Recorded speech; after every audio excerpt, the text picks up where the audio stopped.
दो बैलों की कहानी। ये कहानी भीषण के दो जुड़वा बैलों की है जिनके नाम हीरा और मोती हैं। ये बैल अभी छोटे छोटे बछड़े हैं। थोड़े समय पहले इन बछड़ों की मां मर गई थी।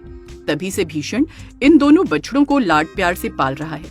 भीषण की पत्नी भीनावती ने हीरा और मोती को कभी पसंद नहीं किया।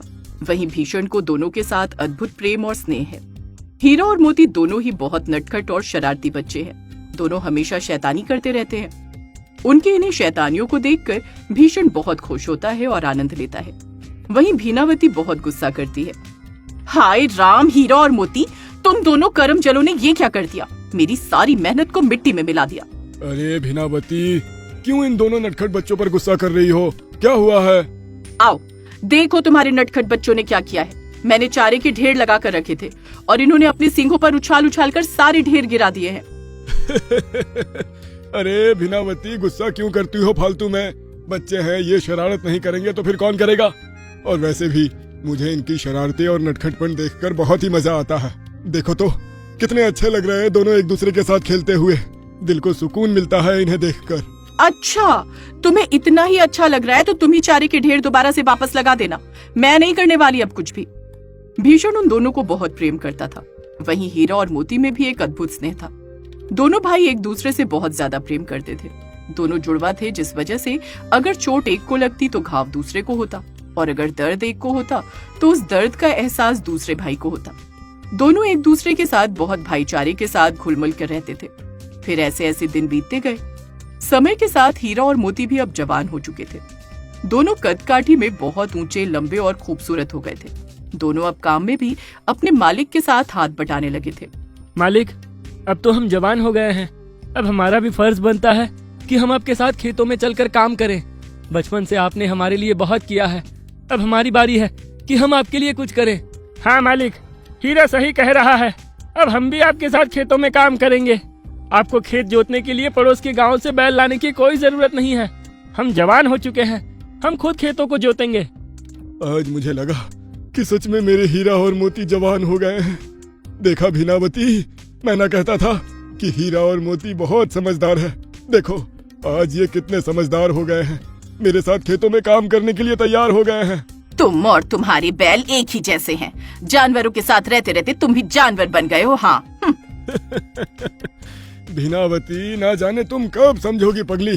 भीषण के साथ अब हीरा और मोती पूरा पूरा दिन खेतों में काम करते, खेत जोतते, और इस काम से हीरा और मोती को बहुत सुख मिलता था कि वो अपने मालिक के लिए कुछ कर पा रहे हैं। साथ ही भीषण भी अपने दोनों बैलों से बहुत खुश था।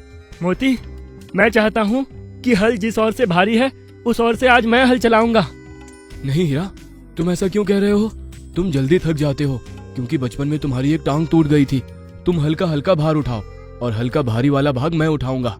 दोनों के स्नेह और प्यार की तो पूरे गांव में चर्चा होती ही थी, पर अब दोनों के काम की भी सारे गांव में चर्चा होने लगी थी। यही नहीं, अब दूर दूर तक हीरा और मोती की चर्चा हो रही थी कि जहां आम बैलों का जोड़ा दिन में 1 या 2 ही खेत जोत पाता है, वहीं हीरा और मोती एक दिन में 10-10 खेत जोत रहे हैं और अपने मालिक को इतना फायदा दे रहे हैं। ये सब देखकर भीनावती भी लालच में आ गई थी, लेकिन उसका ये लालच अपने घर के प्रति नहीं बल्कि अपने मायके में अपने भाई के प्रति था। सुनिए जी, आज मैं जीवन में पहली बार आपसे कुछ मांगने जा रही हूँ। देखती हूँ आप मुझे दे पाते हो या नहीं। अच्छा, मांग के तो देखो। अरे सब कुछ तुम्हारा ही तो है।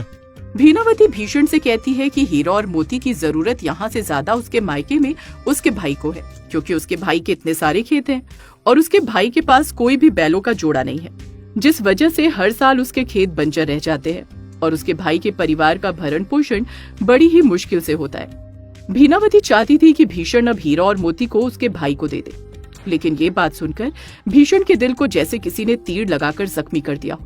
ये बात भीषण को बिल्कुल भी अच्छी नहीं लगती है, लेकिन अपनी पत्नी से किए गए वादे के मुताबिक भीषण मजबूर था। हाँ, अब तो तुम इनकार करोगे ही ना, क्योंकि तुम्हें अपनी पत्नी से ज्यादा इन 2 बैलों से जो प्रेम है। ठीक है, मैं भी कह देती हूँ, अगर आज तुमने मेरी बात नहीं मानी तो मैं ये घर छोड़कर चली जाऊंगी। हाँ भीनावती, मुझे तो यही समझ नहीं आया आज तक कि तुम्हें हीरा और मोती के साथ क्या दिक्कत है। पत्नी के आगे मजबूर होकर भीषण को भीनावती की बात माननी ही पड़ती है। हीरा और मोती को अपने साले जगदीश को सौंपना पड़ता है। मोती, ये कौन है और हमें बांध के कहाँ ले जाने की तैयारी कर रहा है? लगता है कि हमारा नया मालिक है, लेकिन मालिक ने ऐसा क्यों किया? हमें क्यों बेच रहे हैं? क्या हमसे कोई गलती हो गई? हीरा, हम ये घर नहीं छोड़ना चाहते जहाँ हमारा बचपन बीता है। इतनी अच्छी अच्छी यादें हैं इस घर में हमारी। मेरा दिल बहुत दुखी हो रहा है। मैं इस घर को नहीं छोड़ना चाहता हूँ, लेकिन आखिर ऐसी क्या बात हुई जो मालिक हमें किसी और को बेच रहे हैं? मैं अपने हीरा और मोती को जाता हुआ नहीं देख सकता भीनावती। तुम ही हीरा और मोती को विदा करो।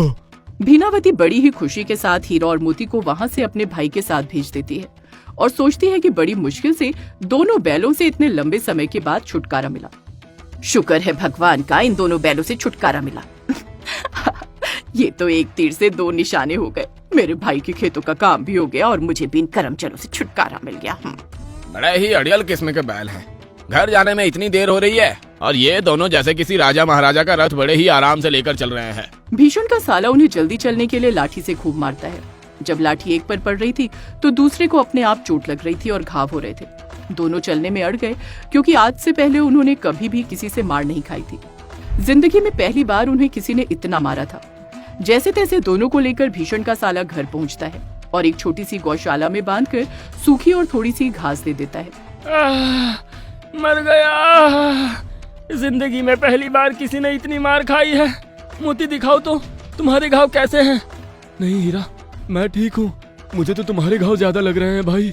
दोनों भाइयों को उस छोटी सी गौशाला में घुटन हो रही थी और दोनों घास भी नहीं खा रहे थे।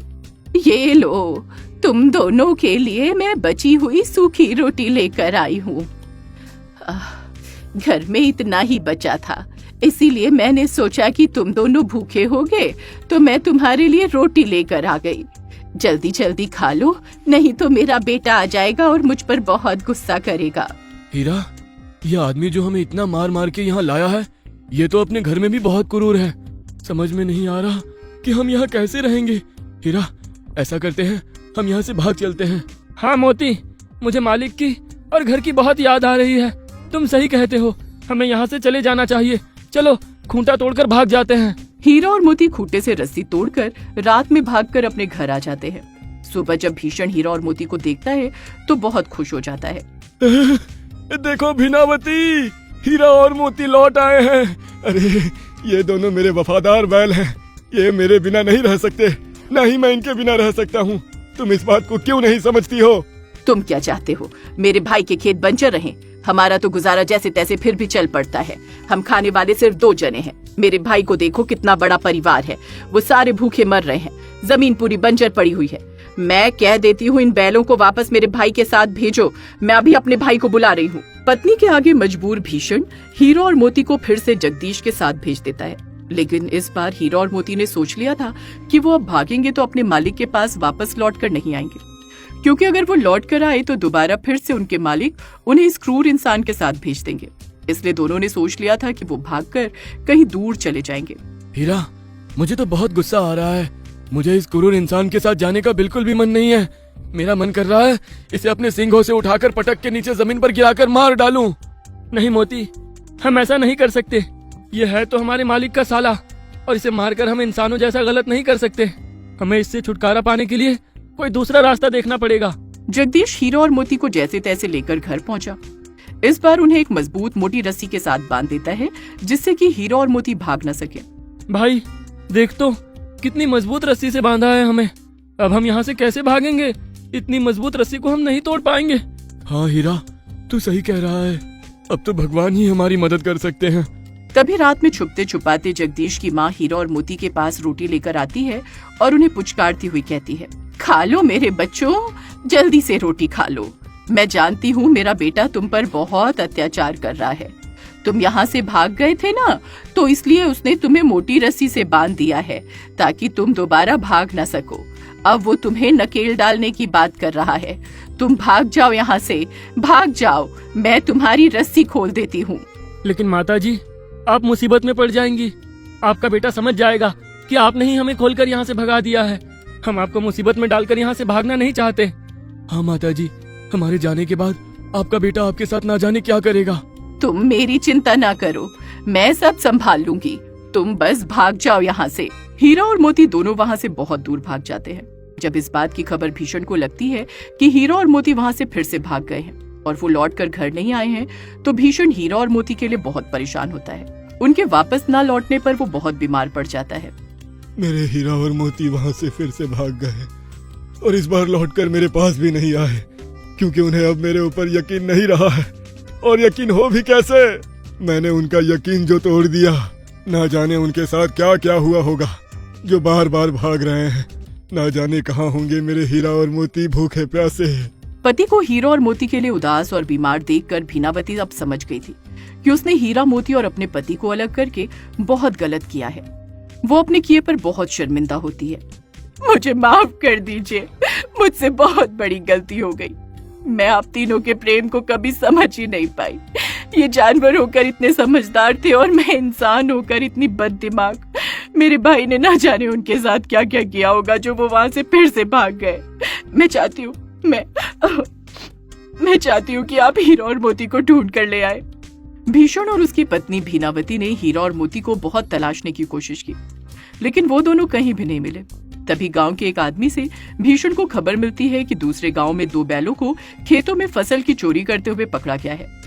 भीषण और भीनावती बिना कुछ सोचे समझे उस खेत के मालिक के पास पहुंच जाते हैं, क्योंकि उन्हें पता था कि वो हीरा और मोती ही होंगे जो भूखे प्यासे इधर उधर भटक रहे होंगे और भूख के मारे किसी के खेत में घुसकर खेत की फसल खा रहे होंगे। पहले जो मेरे खेत की फसल तुम्हारे बैलों ने खराब की है उसकी भरपाई करो, फिर अपने इन 2 बैलों को वापस ले जाओ। भीषण खेत के मालिक की फसल की पूरी भरपाई करता है और फिर अपने हीरा और मोती से मिलता है और उन्हें मिलकर बहुत खुश हो जाता है। लेकिन हीरा और मोती अब अपने मालिक से पहले जैसे नहीं मिल रहे थे। वो अपने मालिक से मिलने में भी कतरा रहे थे। मेरे हीरा और मोती, क्या हो गया? तुम ऐसे अनजानों जैसा बर्ताव क्यों कर रहे हो मेरे साथ? अरे मैं तुम्हारा वही मालिक हूँ, भीषण, जिसने तुम्हें बचपन से पाला है। नहीं मालिक, हम आपके साथ नहीं जाएंगे। आप हमें फिर से घर ले जाकर उसी आदमी को सौंप दोगे जो हमें भूखा रखता है, इतनी छोटी सी गौशाला में बांधता है और ऊपर से मारता है। हमारा यकीन आपने तोड़ दिया है। हाँ मालिक, अब हमें आपके पास आते हुए भी डर लग रहा है। नहीं मेरे बच्चों, मुझसे डरो मत। जो गलती मैंने की है तुम्हें किसी और को सौंप कर, वो दोबारा अब कभी नहीं होगी। तुम दोनों मेरे पास ही रहोगे, मेरे घर में पहले की तरह। मैं तुम्हें अब कहीं जाने नहीं दूंगा। हाँ हीरा और मोती, मैं बहुत शर्मिंदा हूँ। मैंने तुम्हें बचपन से लेकर कभी भी पसंद नहीं किया, लेकिन आज मेरी आंखें खुल गई है कि तुम सबका प्यार सही था और मैं गलत थी। मुझे मेरी गलती का एहसास हो गया। अब मैं तुम्हें वापस घर ले जाने के लिए आई हूँ। चलो, अपने घर चलो। हीरा और मोती अपने मालिक और मालकिन के मुंह से ये सब सुनकर बहुत खुश हो गए थे और खुशी खुशी अपने घर जाते हैं। भीषण अब अपने दोनों बैलों को पाकर बहुत खुश था। साथ में भीनावती भी हीरा और मोती की अपने पति के साथ मिलकर खूब सेवा करती है। अगर आपको हमारी ये वीडियो अच्छी लगी तो प्लीज़ हमारे फेसबुक पेज को लाइक, शेयर, कमेंट और फॉलो ज़रूर करें।